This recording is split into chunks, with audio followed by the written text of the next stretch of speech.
وہ جو رب تمہارا مولا ہے وہ بہترین مددگار ہے، اور اگر وہ مدد کرے تمہاری، سورہ آل عمران میں آگے جا کے ارشاد فرمایا اگر اللہ مدد کرے تو پھر تم پر کوئی غالب نہیں آ سکتا، اور اگر وہ تمہاری مدد چھوڑ دے تو پھر کوئی تمہاری مدد کر سکتا؟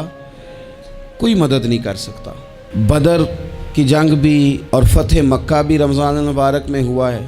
میں دونوں پر غور کر رہا تھا تو ایک نیا مضمون میرے ذہن میں آنے لگا۔ بدر کی جو جنگ ہے اس میں بھی ایک عجیب انقلاب آیا ہے کہ 313 نے 1000 سے مقابلہ کیا، اور جن 1000 سے مقابلہ کیا وہ اسلحے سے لیس تھے، اور یہ جو 313 ہیں ان کے پاس 6 زرہیں، 8 تلواریں، چند گھوڑے، لیکن اللہ نے کامیابی دی تو خود رب نے بیان کیا کس طرح دی۔ فرمایا وَلَقَدْ نَصَرَكُمُ اللَّهُ بِبَدْرٍ وَأَنْتُمْ أَذِلَّةٌ۔ وہ کامیابی اس طرح ملی ہے کہ رب نے تمہاری مدد کی تھی، تم تو کمزور تھے، اللہ نے بدر میں تمہاری مدد کی، تم جیت گئے۔ وَلَقَدْ نَصَرَكُمُ اللَّهُ بِبَدْرٍ وَأَنْتُمْ أَذِلَّةٌ، اللہ نے بدر میں تمہاری مدد کی، تم تو کمزور تھے۔ پھر فتح مکہ نصیب ہوئی تو اس میں بھی بہترین منصوبہ بندی نبی پاک علیہ السلام نے فرمائی، بہترین حکمت عملی حضور نے اپنائی، لیکن ہمیں جو اللہ رسول نے بات سمجھائی وہ کیا ہے؟ اذا جاء نصر اللہ والفتح، فرمایا جب اللہ کی مدد آئی اور فتح نصیب ہو گئی۔ یہ اللہ نے مدد فرمائی تمہاری، یہاں بھی فتح مکہ بھی اللہ کی مدد سے، جنگ بدر بھی اللہ کی مدد سے۔ وہ جو مدد ہے اللہ تعالیٰ کی، جب وہ ہم یہ کرتے ہیں کہ ہم اپنی ساری زندگی سیاست کی نظر کر دیں۔ ہماری سیاست صرف ملک میں نہیں ہوتی، ہماری سیاست خاندان میں بھی ہوتی ہے، ہم گھر کے اندر بھی سیاست کرتے ہیں، ہم کسی خاص طریقے سے لوگوں کو اپنے پیچھے چلانا چاہتے ہیں، ہم ایک خاص اسلوب اختیار کرتے ہیں کہ لوگ ہمارے پیچھے چلیں۔ اس کا نقصان ہمیں یہ ہوتا ہے کہ سیاست جو ہوتی ہے یہ شطرنج کے ہیر پھیر کی طرح ہوتی ہے، تو اس کے راز بڑی جلدی کھلنے لگ جاتے ہیں، پتہ چل جاتا ہے کہ بندہ مخلص نہیں تھا، سیاست کر رہا تھا، طریقے سلیقے سے اس نے جوڑ کے رکھا ہوا تھا۔ ہم ہر جگہ سیاست کے بل بوتے پر چیزوں کو لے کے چلنا چاہتے ہیں، سیاستیں ناکام ہو جاتی ہیں، سیانے لوگ فیل ہو جاتے ہیں، بچتا صرف وہی ہے جس کے پیچھے رب تعالیٰ کی مدد شامل حال ہوتی ہے۔ اپنی زندگی کے اندر ہم جو کچھ بھی کر رہے ہیں، جس شعبے سے بھی ہمارا تعلق ہے، آج ہم نے اس بات پہ غور کرنا ہے کہ پہلے تو یہ غور کر لیں کہ جو کام ہم کر رہے ہیں کیا وہ کام ایسا ہے کہ اس میں اللہ کی مدد ہمیں ملے گی؟ اگر آپ کوئی معاذ اللہ ناجائز کام کر رہے ہیں، فعل حرام کا ارتکاب کر رہے ہیں، تو اس میں تو مدد الہی آئے گی نہیں۔ پہلے تو یہ دیکھیں جو کر رہے ہیں وہ کام مدد الہی والا ہے، اور اگر اللہ تعالیٰ کی مدد والا وہ کام ہے پھر اس پر غور کریں کہ کیا ہم نے مالک سے مدد کا سوال کیا ہے، ہمیں مدد میسر آ رہی ہے۔ وہ میں نے بزرگوں سے ایک بات سنی تھی، وہ بڑی یاد رہ گئی۔ وہ فرمایا کرتے تھے قابلیت بھی بڑی چیز ہے لیکن قبولیت سب سے بڑی چیز ہے۔ قابل ہونا بھی بڑی بات ہے لیکن زیادہ بڑی بات یہ ہے کہ اس کی بارگاہ میں قبول بھی ہے کہ نہیں۔ اپنی زندگی میں اللہ کی مدد کی طرف بڑھیں، مالک کی مدد کا حصول اختیار کرنے کی کوشش کریں، اللہ کے ساتھ اپنے آپ کو جوڑیں۔ اگر اللہ کی مدد نصیب ہو، یہ جو ہم جتنا ڈرتے رہتے ہیں، سہمے رہتے ہیں، پریشان رہتے ہیں کوئی کیا کر دے گا، ہمارے ہاں نا ہر شعبے میں معاذ اللہ ایک مافیا ہے، الا ماشاء اللہ۔ وہ مافیا کہتا ہے میرے ساتھ ملو گے تو میں چلنے دوں گا ورنہ میں نہیں چلنے دوں گا، مارکیٹ میں آ ہی نہیں سکتا فلانا بندہ کیونکہ یہاں ہمارا قبضہ ہے۔ اور میرے بھائی پھر بہت سارے لوگ جن کی نیتیں اور ارادے بڑے اچھے ہوتے ہیں شروع میں، وہ بھی اس مافیا کا شکار ہو جاتے ہیں اور ان کے رنگ میں رنگ جاتے ہیں۔ یاد رکھنا، کسی شخص کی بلیک میلنگ کا کبھی شکار نہ ہونا، کبھی کسی کی میٹھی اور مسجع مکفہ باتوں کا شکار نہ ہونا۔ کوئی کیا کر سکتا ہے اگر اللہ مددگار ہو تو؟ جس کو رب کریم اٹھانا چاہے اسے کوئی گرا سکتا ہے؟ ہم یہ ڈرے سہمے پریشان فیصلہ کرنے کی طاقت نہیں، مجھے چلنا چاہیے کہ نہیں، اٹھنا چاہیے کہ نہیں، کرنا چاہیے، اٹھ باندھ کمر کیوں ڈرتا ہے؟ پھر دیکھ خدا کیا کرتا ہے۔ حضرت عبداللہ ابن عباس فرماتے ہیں میرے نبی پاک علیہ السلام نے میری تربیت فرمائی، حضور نے میری تربیت فرمائی، اور محبوب پاک علیہ السلام نے فرمایا عبداللہ یاد رکھنا، یہ نوجوان دوست میری بات لکھ لیں، پریشان لوگ میری بات لکھ لیں، جن کے پاس قوت فیصلہ نہیں وہ اس بات کو لکھ لیں۔ حضرت عبداللہ ابن عباس فرماتے ہیں میرے نبی پاک علیہ السلام نے مجھ سے فرمایا تھا، عبداللہ سن، اگر ساری دنیا مل کے تیرا کوئی نفع کرنا چاہے کر نہیں سکتی جب تک میرے رب کی رضا نہ ہو، اور فرمایا ساری دنیا مل کے تیرا کچھ بگاڑنا چاہے تو عبداللہ بگاڑ نہیں سکتی جب تک رب کریم کی حکمت کا تقاضا نہ ہو۔ لوگوں سے ڈرنا، لوگوں کی طرف دیکھنا، ماحول دیکھ کے اپنے راہ کا تعین کرنا، ہر بندے کے خیالات کے مطابق ڈھلنے کی کوشش کرنا، فلانا نہ ناراض ہو جائے، فلانا نہ ناراض ہو جائے، وہ جس نے ہونا ہو جائے، بس رب رسول ناراض نہ ہو۔ اپنی زندگی میں اپنے مالک کو مولا جان کے، بل اللہ مولاکم، اللہ تمہارا مولا ہے، وَهُوَ خَيْرُ النَّاصِرِينَ، وہ بہترین مددگار ہے۔ توجہ جب بھی کریں رب کی جانب کریں، اپنے دل کا قبلہ درست رکھیں، سوچوں کے زاویے سیدھے رکھیں۔ میرے بھائی، مالک جب بندوبست کر دے نا، جب مالک بندوبست کر دے پھر ایسا بندوبست کرتا ہے کہ لوگوں کے پاس نا چارہ نہیں رہتا۔ حضرت مریم رضی اللہ تعالی عنہا پاک باز تھیں، مسجد میں رہی تھیں، پر مالک کی حکمت کے تقاضے بڑے عجیب ہیں نا۔ پھر جناب مریم کو اللہ تعالیٰ نے بغیر شوہر کے اولاد عطا کر دی۔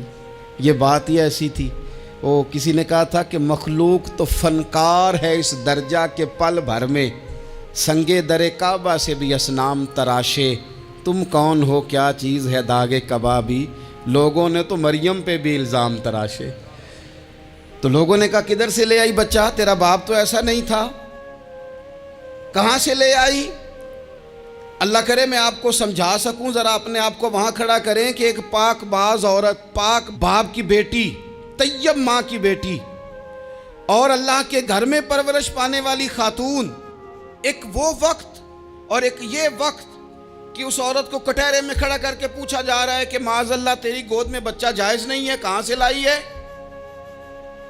اب خود سے صفائیاں بندہ کتنی کو دے، کتنی کو وضاحتیں کرے۔ اور میں نے تو اپنی زندگی میں دیکھا ہے زیادہ وضاحت دینے والے کو بھی لوگ جھوٹا سمجھنے لگ جاتے ہیں، زیادہ وضاحت دینے پر بھی لوگ کمزوری کا اظہار سمجھتے ہیں کہ کمزور پڑ گیا۔ آپ صلح کی کوشش کرتے ہیں، سامنے والا بزدل سمجھ لیتا ہے، زیادہ وضاحتیں بھی کمزور کر دیتی ہیں۔ اب حضرت مریم کو کٹہرے میں کھڑا کر کے کہا بچہ کس کا ہے؟ تو پھر خدا بندوبست جب کرے، اللہ جب مددگار ہو، تو پھر حضرت مریم کی گواہی درختوں سے نہیں دلوائی، اس نے پتوں سے نہیں دلوائی، پھر فرشتے نہیں بھیجے۔ حضرت مریم کہنے لگی مجھ سے نہ پوچھو، وہ جو پنگوڑے میں ہے اسی سے پوچھ لو، ان سے پوچھو نا، وہ کون ہے پوچھ لو، ان سے کر لو سوال۔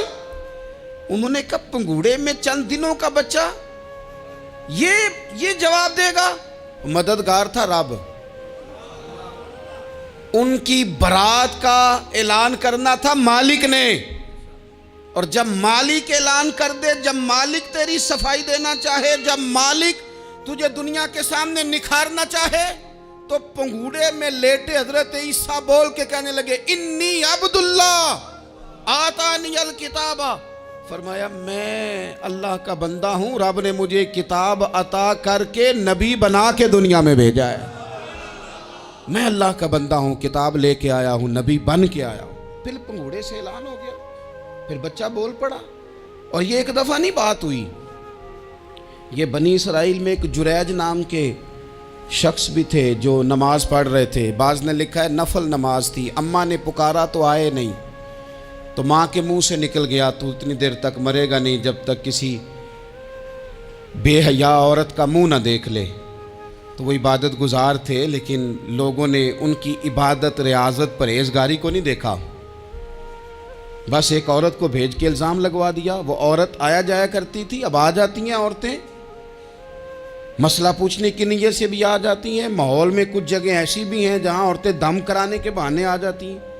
وہ خاتون آتی جاتی تھی اس خانقاہ پہ، آستانے پہ، یہ بخاری میں موجود ہے، پھر اس نے کہا میری گود میں جو بچہ ہے یہ انہی کا ہے۔ مجھے بتائیں کیسے بندہ وضاحت دے، حالات خراب ہو گئے۔ لوگ کٹیا جلانے لگے، ماحول اور طرح کا بن گیا۔ میرے نبی پاک علیہ الصلوۃ والسلام فرماتے ہیں پھر اس رب کے بندے نے کہا مالک تو کریم ہے، تیری مشیت کا تقاضا آیا جو میری ماں نے جملے بولے تھے، پر اب میں وضاحت دینے کے قابل نہیں رہا، اب تو ہی کرم کرے گا تو دروازہ کھلے گا۔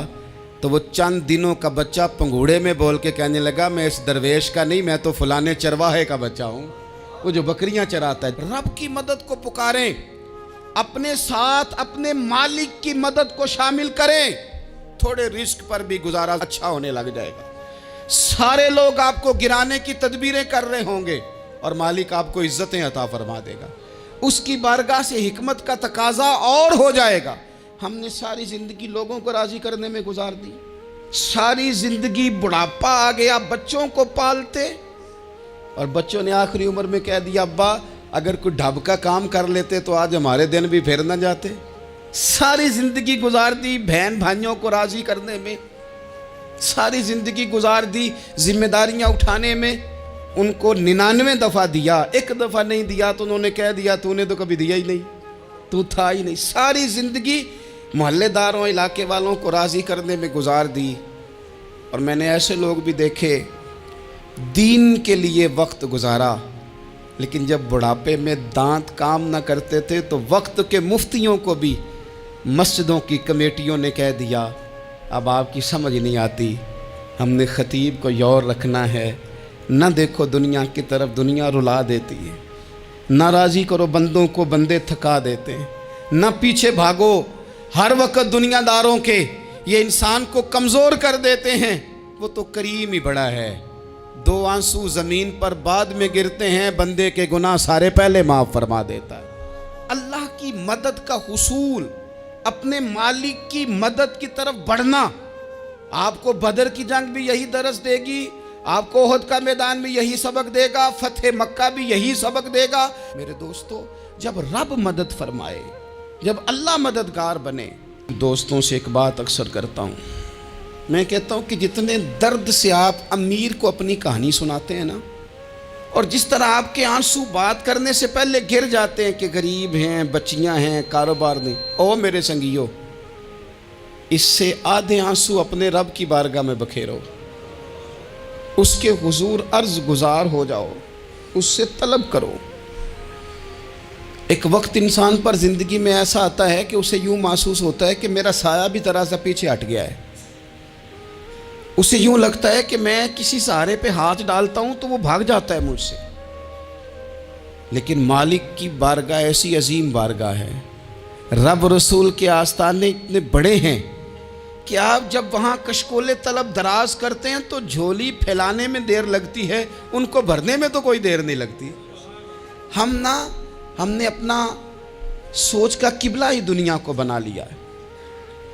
یہ جو اللہ والوں کی مدد ہے یہ تو اللہ ہی کی مدد ہے، لیکن یہ جو سیٹھوں کی طرف توجہ کرنا، نوابوں کی طرف توجہ کرنا، دنیا داروں کی طرف توجہ کرنا، اور اپنا مزاج اس طرح کا بنا لینا، یارو گردن کو جھکا دیتا ہے خیرات کا پتھر، جہاں میں مانگنے والوں کے سر کبھی اونچے نہیں ہوتے۔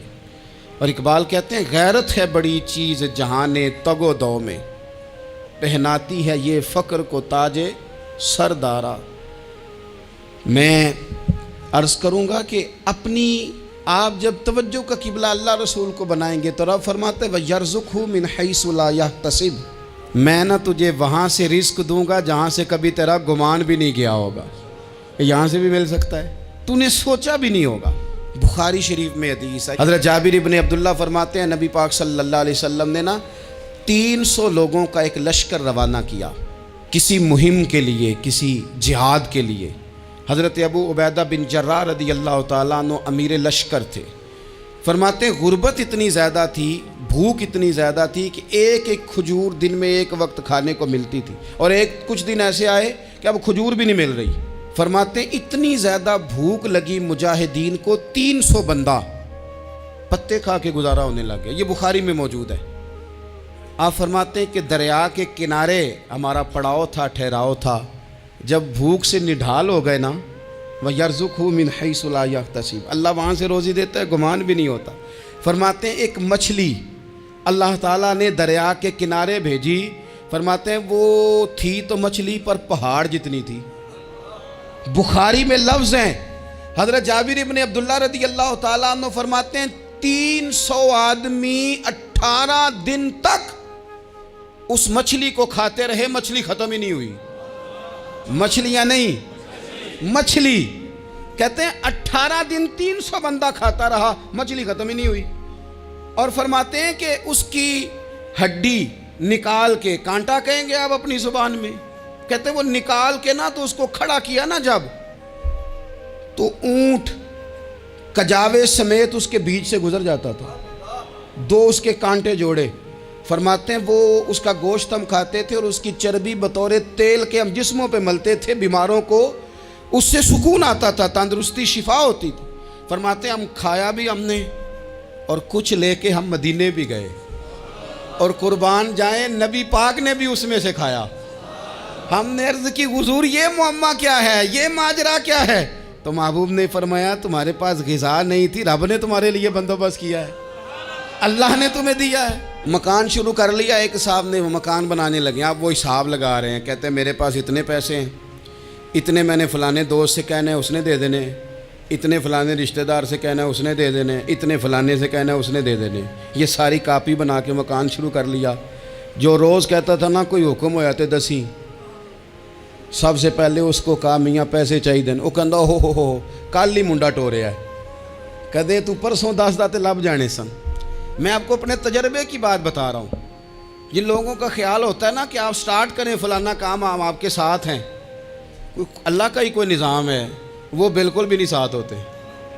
لیکن ایسا نہیں ہے کہ کوئی ساتھ نہیں ہوتا، اللہ تعالیٰ بڑے اسباب پیدا کرتا ہے، وہاں سے دیتا ہے جہاں سے گمان بھی۔ ہمارا یہ ذہن بن جاتا ہے ہم ساری اپنے حساب سے چلتے ہیں، اتنے رشتہ داروں سے، اتنے، کون آپ کے ساتھ چلے گا؟ سوال ہی نہیں پیدا ہوتا۔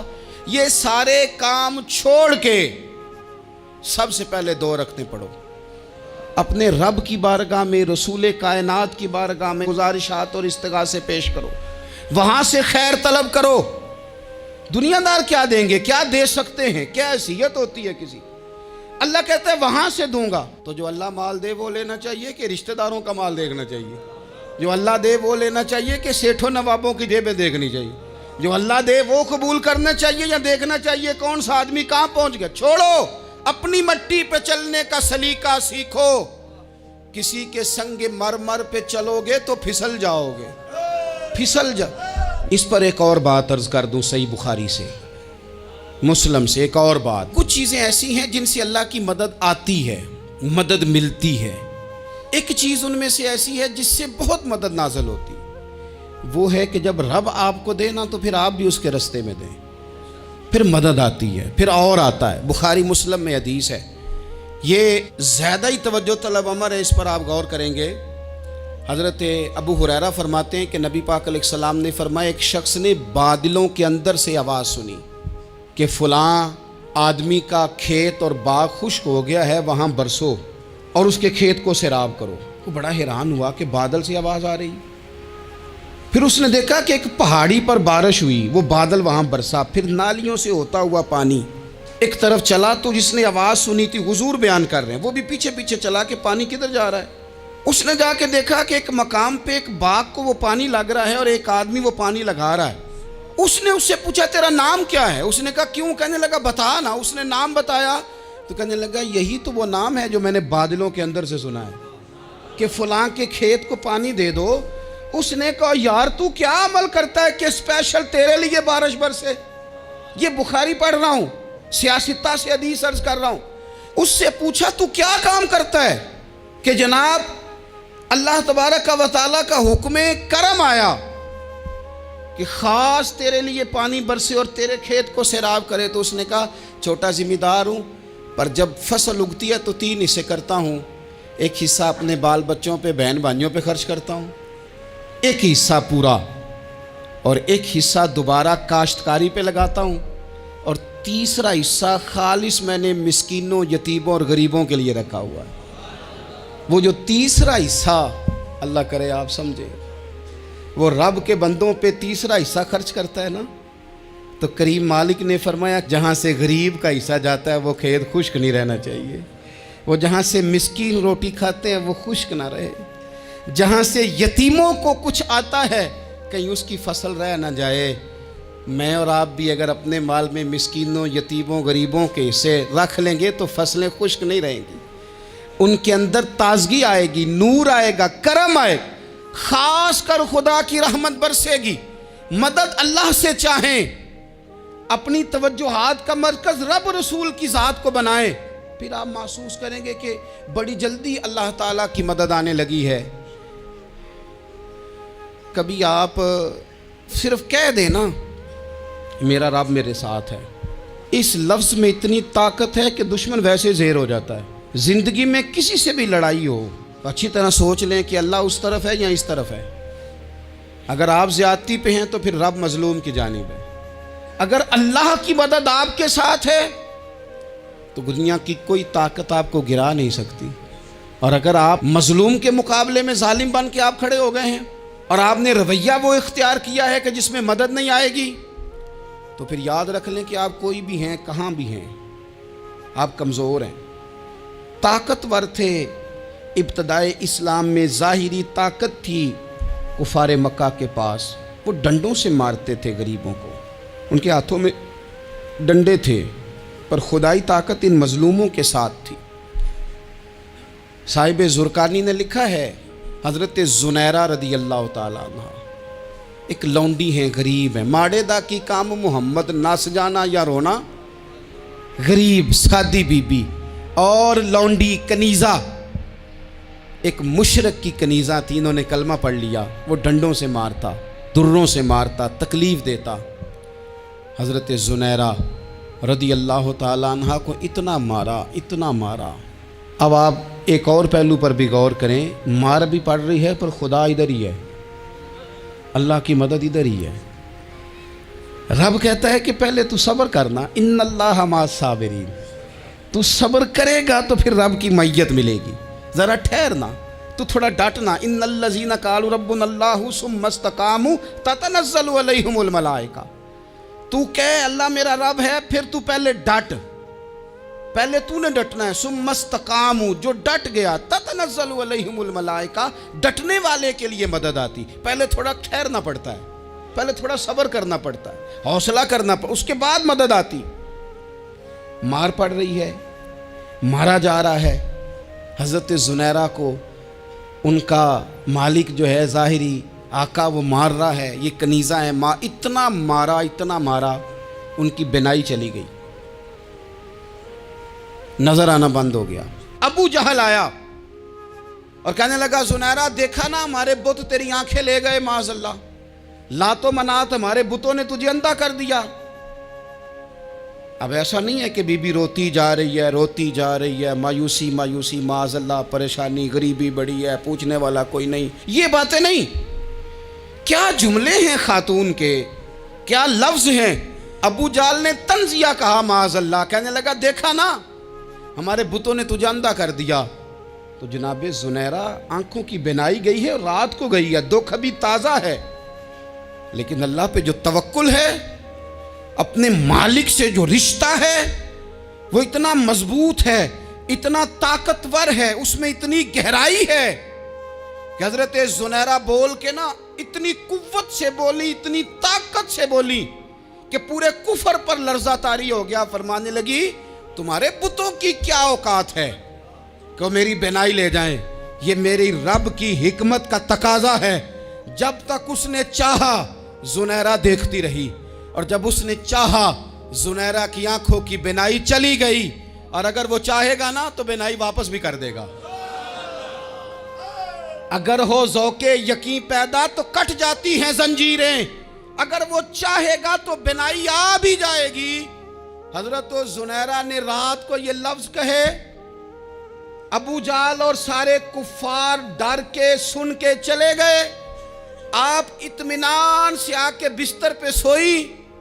جب سویرے اٹھی تو اللہ نے آنکھوں کی روشنی واپس کر دی تھی، آنکھوں کی۔ اب چھڑی پکڑی ہے، بازاروں میں گھومتی ہے، کہتی ہیں بلاؤ کدھر ہے تمہارے لات و منات، دیکھو میرے رب نے روشنی واپس کر دی۔ آ کر میرے ساتھ ادھر آ، ستمگر ہنر آزمائیں، تو تیر آزما ہم جگر آزمائیں،